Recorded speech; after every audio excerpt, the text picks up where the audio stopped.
రఘునందన రఘునందన రఘువర సేవన రఘుపతి ఛాయన. ఇప్పుడు దండ ఎవరైనా వేయాలంటే ఎన్ని అడుగుల దండ కావాలి? 54 అడుగుల దండ కావాలి. 54 అడుగుల దండ. అదే వస్త్రం సమర్పించాలంటే మేల్చాతులు ఒక 4 మేల్చాతుల వస్త్రాలు కావాలి.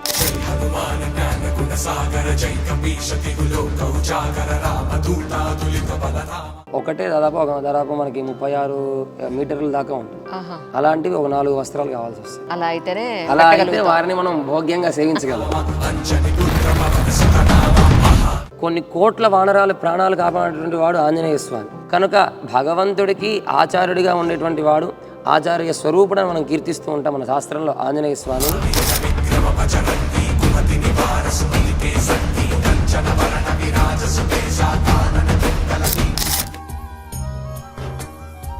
స్వామి ఇప్పుడు ఇది అంతా చెట్టు రూపంలో ఉంది యాక్చువల్గా. ఇప్పుడు ఈ ఆంజనేయ స్వామి గురించి ఒకసారి మా ప్రేక్షకులందరికీ ఒకసారి. ఇక్కడికి వచ్చేటువంటి భక్తులందరి యొక్క కామ్యాల కొరకు వారి యొక్క సంకల్ప సిద్ధికై స్వామి తపస్సు చేస్తూ ఉంటే ఈ వానరాలన్నీ కూడా శాఖామృగం కనుక చెట్లపై ఎక్కువ ఉంటాయి కనుక ఆ చెట్టు ఆకృతిలో ఒక క్షేత్రాన్ని నిర్మాణం చేసి ఆ క్షేత్రం లోపల స్వామి ఉన్నట్టుగా మనం భావన చేస్తూ లోపల యోగాంజనేయ స్వామిని ప్రతిష్ఠింపజేశారు. జై శ్రీమన్నారాయణ. రాముడు గారు కూడా అనుకుంటండి ఇక్కడ రాముడికి ఆచార్యులు చిన్నజీర స్వామి వారు విజయ రాఘవ స్వామి అనేటువంటి నామాన్ని అందించారు. ప్రార్థన చేస్తూ శ్రీ సీతా లక్ష్మణ హనుమత్ సమేత విజయ రాఘవ స్వామిగా మనం ఇక్కడ వారిని పూజిస్తూ ఉంటాం. కృష్ణ పరమాత్మ మనం త్రేతాయుగాన్ని దాటి ద్వాపర యుగానికి చేరుకున్నాం. ఆనాడు కురుక్షేత్ర యుద్ధంలో అర్జునుడికి రథ సారథిగా ఉన్నటువంటి వాడు కృష్ణ పరమాత్మ. ఇందాక రాముడికి విజయ రాఘవ స్వామి ఎలా అయితే అందించారో ఈ కృష్ణుడికి విజయ సారథి స్వామిగా, రుక్మిణి సత్యభామ సమేత విజయ సారథి స్వామిగా ఇక్కడ ఆరాధన చేస్తూ ఉంటారు. లక్ష్మీ వరాహస్వామి అనుకుంటండి. భూవరాహస్వామి. ఇక్కడ మనకి ఎన్నో క్షేత్రాలు ఉన్నాయి. మనం ఇప్పటిదాకా సేవించుకున్నటువంటి వాటిల్లో కృతయుగంలో ఉన్నటువంటి వరాహస్వామిని సేవిస్తూ ఉన్నాం. ప్రదక్షిణాలు ఆచరిస్తే వారి యొక్క కామ్యాలు అనేటువంటివి, సంకల్పాలు అనేటువంటివి సిద్ధింపబడతాయనేటువంటిది చాలా ప్రసిద్ధి ఈ క్షేత్రంలో. అవును, రీసెంట్ గా నాగశౌరి గారు మదర్ ఉష గారు కూడా ఇక్కడికి వచ్చి ప్రదక్షిణాలు చేసి ప్రతి వారం వస్తారని చెప్పారు. కరెక్ట్.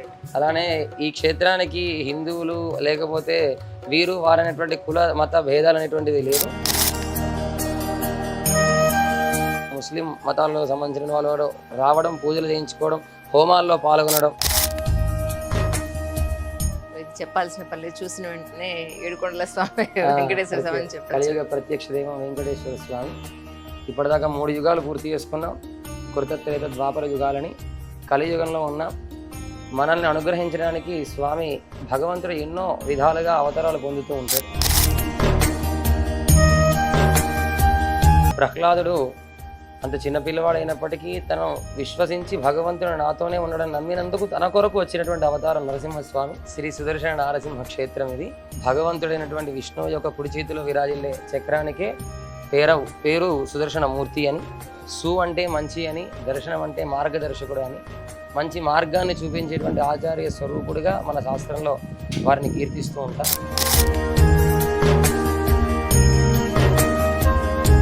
సహజంగా ఎక్కడైనా మనం ఒకటే చక్రాన్ని ధరించి చూస్తూ ఉంటాం. కానీ ఈ మంత్రశాస్త్రంలో ఉన్నటువంటి మూర్తిలో యోగ నరసింహస్వామి 4 చేతుల్లో 4 చక్రాలు ధరించి ఉంటారు. మనం వెనకాతలు సేవించవచ్చు ఆయనని. ఒకసారి వెనక నుంచి కూడా చూపిద్దాం. యోగ నరసింహస్వామి గారు అండి. ఓకే. యోగ నరసింహస్వామి ఆదిశేషుడిపై ఆయన వేయించేసి ఉన్నారు. 4 చేతులలో 4 చక్రాలు ధరించి, అంటే ఒకే విగ్రహంలో 2 దేవతామూర్తులు వేయించేసి. జై శ్రీమన్నారాయణ. ఇక్కడ 3 ద్వారాల్లో ఉన్నాయి. ఈ స్వామివారి గురించి, ఈ గుడి గురించి మీరే చెప్పాలి మాకేమిటి. మొదటి ద్వారంలో లక్ష్మీ నరసింహస్వామి. ఆ లక్ష్మీ నరసింహస్వామి స్వాతి నక్షత్రం రోజున స్వామికి అభిషేకం జరుగుతూ ఉంటుంది. ఆ తర్వాత మధ్య ద్వారంలో శ్రీదేవి, భూదేవి, నీలాదేవి సమేత శ్రీ వైకుంఠనాథ పెరుమాళ్ళు. వీరి దగ్గర నుంచే ఈ లోకంలోకి వచ్చి ఆ అవతారం యొక్క ప్రయోజనాన్ని నెరవేరుస్తూ ఉంటాయి. ఆ అవతార స్వరూపమే శ్రీ వైకుంఠ నారాయణుడు. ఆ తర్వాత హయగ్రీవ స్వామి మరొక ద్వారంలో. ఈ లక్ష్మీ హయగ్రీవుడు సృష్టికి ఆదిగా ఆ హయగ్రీవ స్వామిని పూజించి ఆ తర్వాత వేదాన్ని ప్రారంభించుకుంటారనమాట. స్వామి ఇదేమిటి యాక్చువల్గా, ఈ స్తంభం ఏమిటి? ఇది శ్రీరామక్రతు స్తంభము. ఆహా. ఇది పెద్ద జీయర్ స్వామివారు మన భారతదేశం అంతా తిరిగి 9 సంవత్సరాల కాలం పాటు రాముడి యొక్క నక్షత్రమైనటువంటి పునర్వసు నక్షత్రం నుంచి పునర్వసు నక్షత్రం వరకు చేసినటువంటి గుర్తుగా ఈ రామకోటి స్థూపాన్ని అక్కడ ప్రతిష్ఠించేవారు. తిరుపతి, శ్రీరంగం, బద్రీనాథ్, ఆ తర్వాత మొదలైనటువంటి పెద్ద పెద్ద దివ్యక్షేత్రాల్లో కూడా ఈ ప్రతిష్ఠితం. చాలా బాగుంది. Thank you so much. ఈ గుడిలో మొత్తం అష్టలక్ష్మి అమ్మవారు 8 అమ్మవార్లు మధ్యలో లక్ష్మీనారాయణ మనం సేవిస్తూ ఉంటాం. సహజంగా అమ్మవారు అనగానే మనకి లక్ష్మీ అమ్మవారిని మనం భావిస్తూ ఉంటాం. మరి ఇన్ని స్వరూపాలు ఏంటి అంటే, ఒక తల్లి తన సంతానాన్ని పాలించేటప్పుడు ఎవరెవరికి ఏదైతే అవసరమో దాని అవన్నిటిని కూడా కామ్యాలను అందించడానికి అమ్మ ఒక 8 స్వరూపాలుగా మనకి ఇక్కడ దర్శనం ఇస్తుంది. ప్రతి శుక్రవారము ఇద్దరిద్దరు అమ్మవార్లకి ఇక్కడ అభిషేకాలు చేస్తూ ఉంటారు. అభిషేకాలు చేస్తారు. ప్రతి మూల నక్షత్రానికి మధ్యలో ఉన్నటువంటి లక్ష్మీనారాయణులకు అభిషేకం చేస్తారు. ఆ నక్షత్రం రోజున సాయంకాలమున శ్రీభూ సమేత లక్ష్మీనారాయణులకి కళ్యాణ మహోత్సవాన్ని ఆచరిస్తూ ఉంటారు.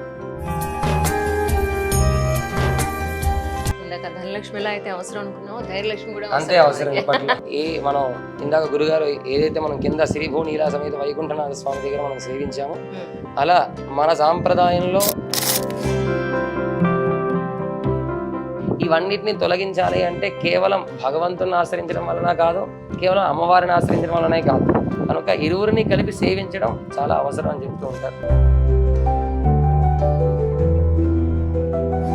ఈ కొండని తవ్వడం ప్రారంభించేటువంటి సమయంలో మనం ఇందాక సేవించినటువంటి విఘ్న విమోచక హనుమంతుడి యొక్క ఆలయం ఉండేటువంటి స్థానంలో మనం ఈ విగ్రహాన్ని ఆ సమయంలో తీశారు. చూసి ఎప్పటి కాలంది, ఎన్ని సంవత్సరాల క్రితందంటే 18వ శతాబ్దంలోనో 17వ శతాబ్దం అని చెప్పి విగ్రహాన్ని గమనించి శతయోజన శత శతయోజన శరధి నియోజన శర పరిలంక